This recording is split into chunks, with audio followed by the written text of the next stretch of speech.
Andrew Czysz Jr. presents a Carthage College sports media project incorporating its esports program and Rocket League team.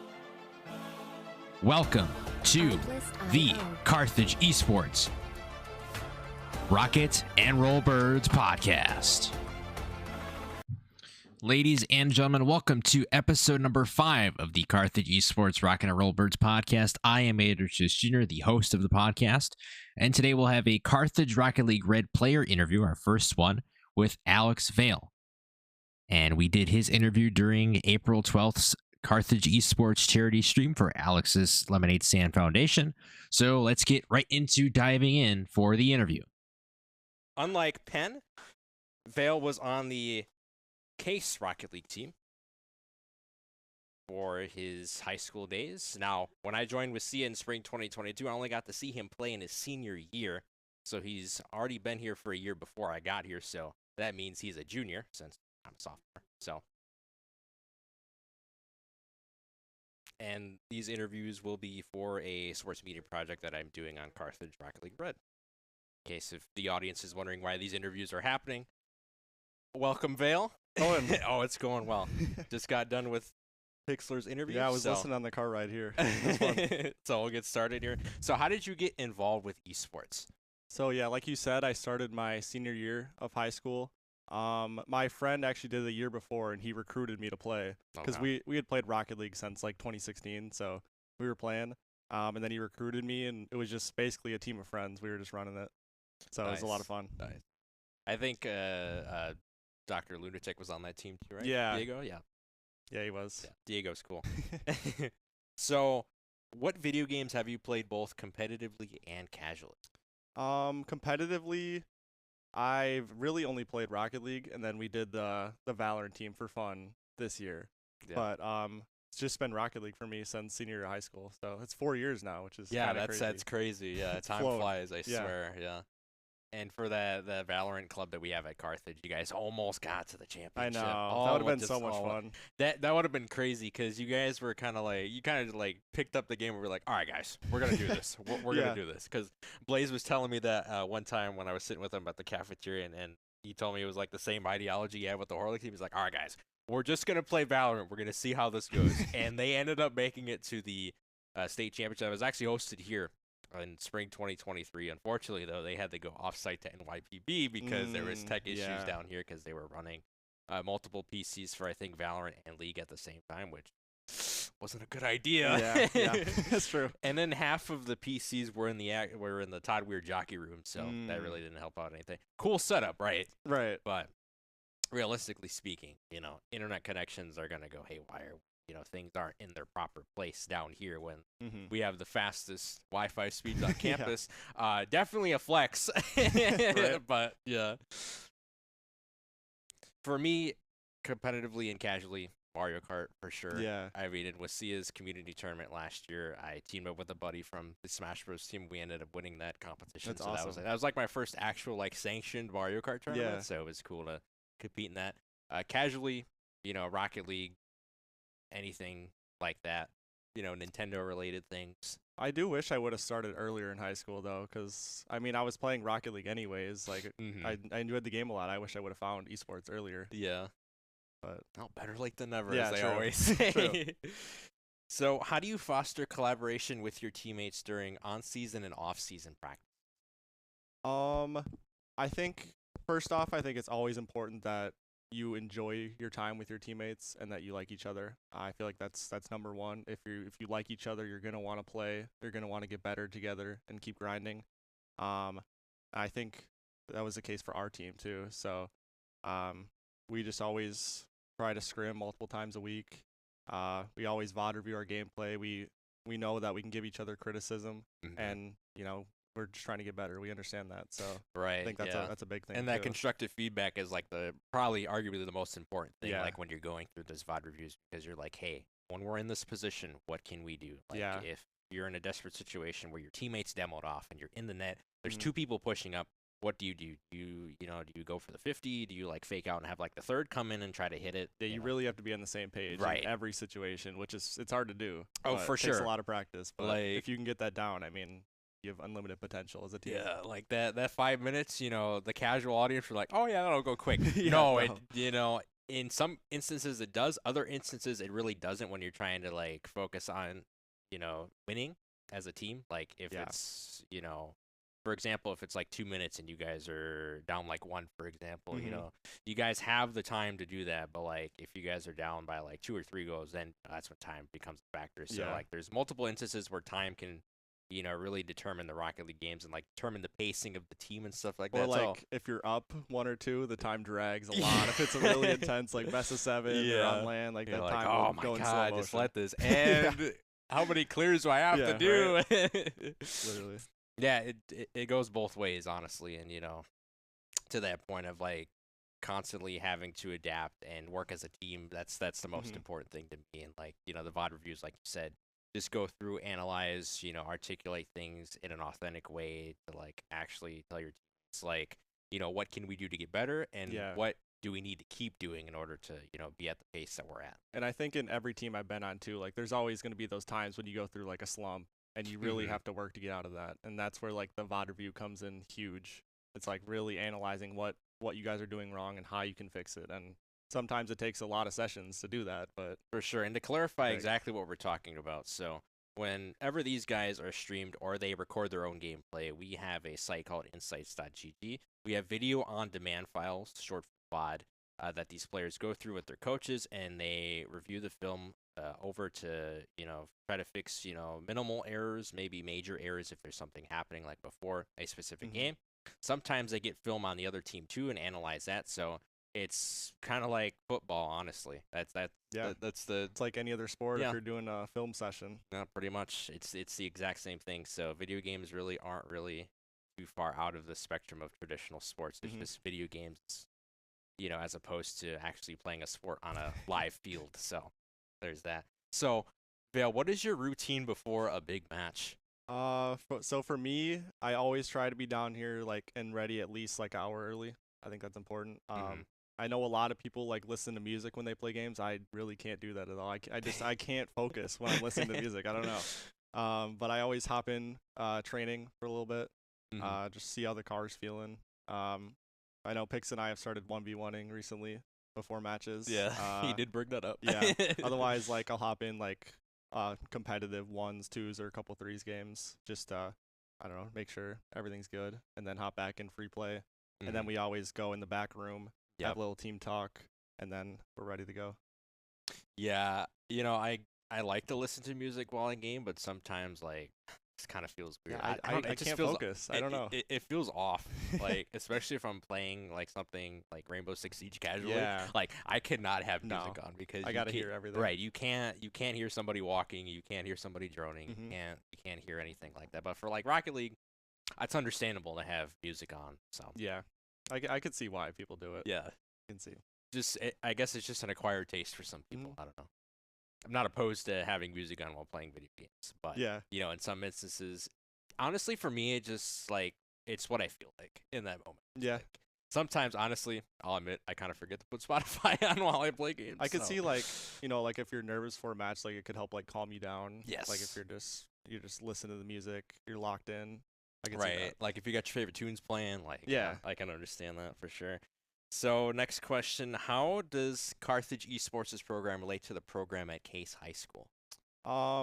I would say first off, like we just spend so much more time together. Like at Case, all our matches we played from our home setups. So like we didn't really like interact that much at school. Like Right. same with here. Like I mean we do stuff outside all the time. Like we hang out when we're all down here. Like I just think we're so much like close knit and just good friends Mhm. than I don't know, the Case program was. Yeah, because that case went, a little bit more virtual during COVID. Yeah. And they didn't want to come back to NYP for whatever reason that was. So it was kind of like, Yeah, that was early 2022 yeah, when I was playing. So kind of story. Yeah. They most recently came back to NYP because X-Ray was on the team as Walden and Case merged for our Rocket League team this past with Yeah. CS season. So they had just started to come back to NYP. And, I wish they were still down there like during, those COVID years when everything was like clear to go. You guys can come down there, but I don't know. maybe Case just wanted to be like more individualized from RUSD, but then again, I think that really makes that much sense. Yeah, I just think like playing together like that, like it just builds so much more team chemistry and like camaraderie. Like I think it's really important. Right, like if you're in person, you want to be in person Yeah. to like engage with the teammates, and Mhm. you know, just give them a little fist bump Right. like that. I mean, like It just something like helps that. bring up your morale. Like you can just, I don't know, you just feel better when Yeah, you're with and your team. it's more organic too because you can't read like the nonverbal cues of your teammates. Yeah. Like if you're online, if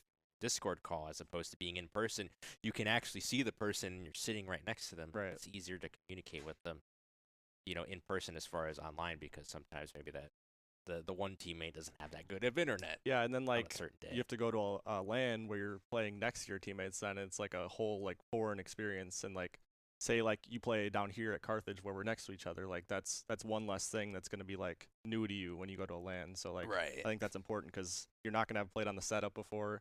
That's never a gonna have good played point. there. Yeah, like just that's everything. a good point. That's a good point you make there. Okay, so what is your favorite memory of your esports career? This could be Ooh. Case, this could be here, but what is your favorite memory? I feel like we've had so many good moments just like down here or Yeah. at LANs. I would say probably winning that WCRL tournament, the fall 2023 one. That was really cool. 'Cause that was like my first like LAN tournament win. So that was a lot of fun. Who'd you guys go against in that one? We played River Falls Okay. for the final. Nice, nice, nice. Final score? They did a best of 9. Oh. That was the best of 9 because we were running out of time to do a bracket reset. Okay, so Because we were gonna get kinda kicked out of the Best Buy. So Gotcha. yeah, we won 5-2, and they got like a game advantage in the best of 9. So we Okay. won 5-2. Gotcha. Yeah. Gotta do what you gotta do, yeah, I guess. yeah, because it was like 9 p.m. and I think we had Especially to if be out it's- by 10. So. Yeah, right. Because Best Buy would have been closing Yeah. by then. So yeah, Mhm. that's a great memory. And just like that was just such a unique experience too to play at a Best Buy. Like who would have thought that would ever be a possibility? That's so cool, man. Like that's awesome. I never thought that would have been possible. Yeah. cool. I've got so many memories here, Yeah. man. There's too many that count. I mean, in the context of this interview, watching your team play this season is Yeah, an absolute blast. that's awesome. Yeah. Me and Wolfstrike, Blaze, whoever else Flair hopped on the broadcast for any of those games. We all came away with a smile on our face, regardless if you guys won or lost, because Yeah. we all had a great time. We had a lot of close and intense series too. So Oh, I'm yeah, for sure, I'm sure yeah. it was fun. Oh yeah, for sure. It's a little stressful for us, some of those, but ooh, let's go. We have our first milestone, $70. Ryan Thank making you, that Ryan. possible. Thank you, Ryan. He's right there. He is actually sitting right next to our producer station on the beanbag chair.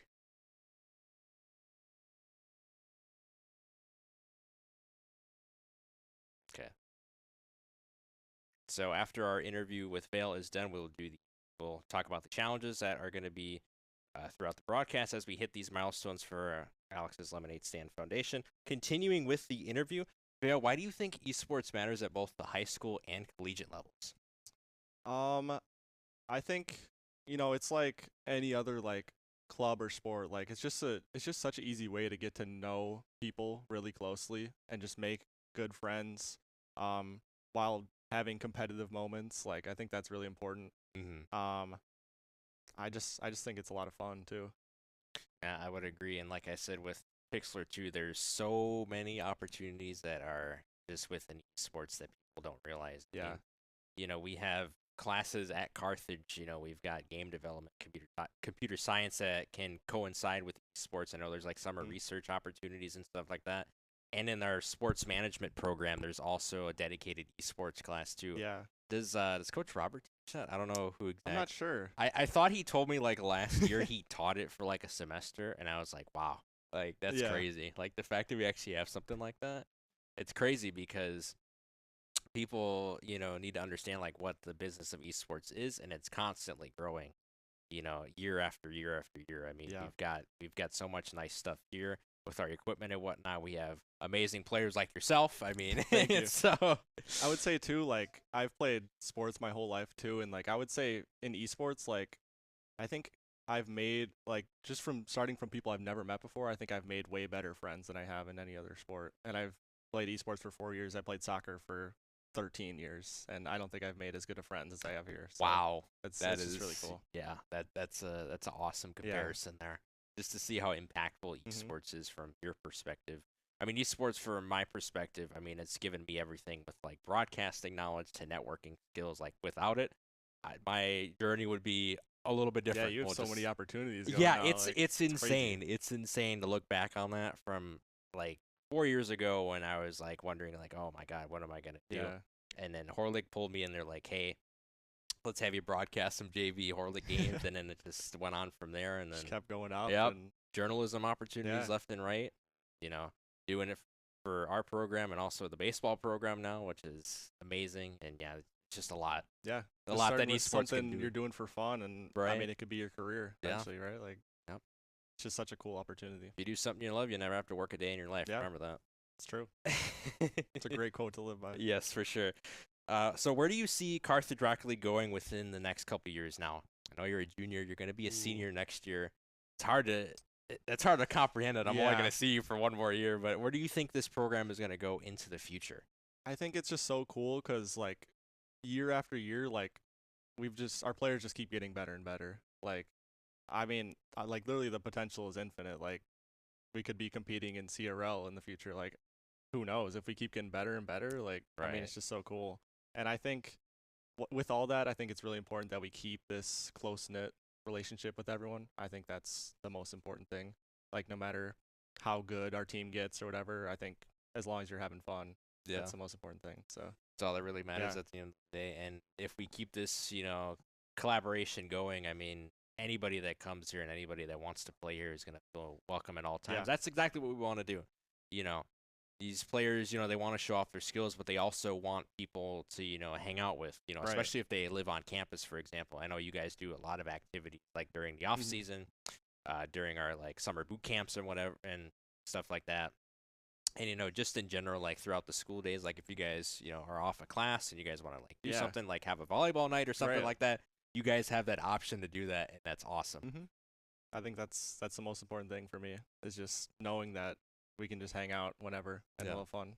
Okay, so the meat and potatoes, the spring 2025 Rocket League season for Carthage Red. Wow. I mean, 5-2 in the regular season, 25-14 game record. You guys made the playoffs. So many great moments. I know I was looking through like the stats of like every week. Yeah. You have like the most shots on the team by far. I mean, That's how I always right. am. You just take shots left, right. That's what that's part of the game. Mhm. Just taking shots, putting pressure on the enemy's net, and they're just trying to get those goals and set up for your team. But what do you think of the performance overall of the team, and would you change anything about it? No, I wouldn't change anything at all. I think we played really well. There's just a lot of good teams in Division 2. I think we found that out last semester, and we found that out again this semester too.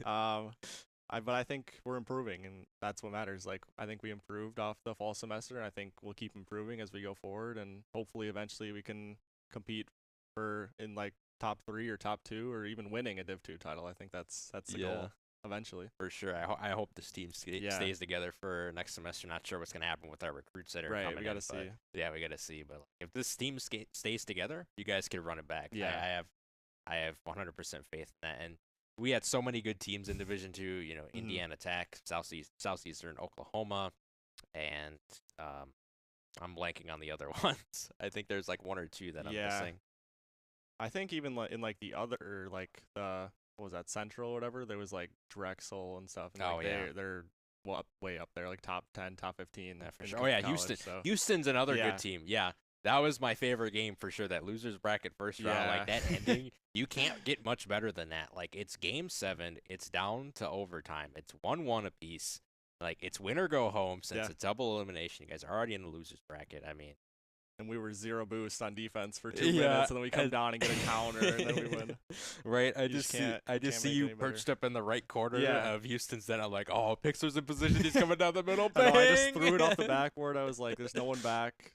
Just hope we can read it, get it in. And yeah, Pix is just goated. So it was so awesome. And there's more moments like that. I mean, Mondo with the face cam. Yeah, he's so much fun. He owned it the entire season. He's such a fun guy, man. Mm-hmm. Unfortunately, such a big personality. He won't be able to make it for this interview time, so I'll have to get him in for another interview later on. Probably next week or something like that. But I'm sure like his conversation's gonna be fun too to yeah. get his insight on how the team performed and like what he thought about it overall, because he's just a fun guy to be around. He is a lot of fun. Like, but he can be serious when he needs to. And yes, that's I was just gonna too. get to that point, right? he can have this outgoing personality, but like when it's time to get business done, he locks in. Yeah, he does. Yeah, which is good. So to wrap up this interview, the fun question is: would you rather explore deep space or the ocean floor? Ooh, I think I'd have to go with deep space. Like I find like space really interesting. Like, I mean, we haven't explored like any of it. Like, right. I just think you could find anything if like there were no like limits on, your actual spaceships and how far you could go and everything like that. Like, right. Who knows what you would find? You could say the same with the ocean floor. True. But we've had some scandals happen with that, so I don't know if we really want to scratch the surface on that a little bit. Right. But yeah, I would say deep space for sure, because there's probably a lot of interesting stuff out there that we just like don't know. Maybe we can actually see if Mars is a sustainable planet. I mean, it's something right? Be like the first that. people to go to Mars and stuff like that. Like, Right? Yeah, cool. that would be cool. Be awesome. Yeah, but like the ocean floor, like I think it's only like what 4% has ever been discovered. Yeah, so we don't know what's down there. We know the wreckage of the Titanic is down there, thanks to OceanGate. But also, thanks to OceanGate, there's been some inconsistencies with trying to explore, the deep oceans. So maybe let's not try to do that, because something get some better technology first. Right. Maybe. Not using a controller. Yeah, what do they use? Like one of those cheap $10 RC? Yeah, I think so. Like some Amazon controller. Like, what? How did they think that was gonna be good? I don't know, man. I mean, I think they had like a PS1 controller Yeah. too. Like I don't know what they were thinking with that whole expedition. I really don't. Like I still, like 2 years removed, I still can't comprehend why. I mean, you got all these billionaires doing this, and they didn't realize like the risks that could happen. I mean, like when you're submerged that deep, your communication is just gonna get and that's what happened. And the thing ended up exploding. The submersible ended up exploding in the deep ocean. Nobody knew about it for like 2 or 3 weeks, and then we found the remnants of deep. It's just crazy to think about. So like, yeah. But yeah, definitely gonna go deep space for that one. Yeah. Alrighty, well that'll do it for the interview for Alex Vaile. Thank you for your time. That was a lot of fun. Yeah, it was.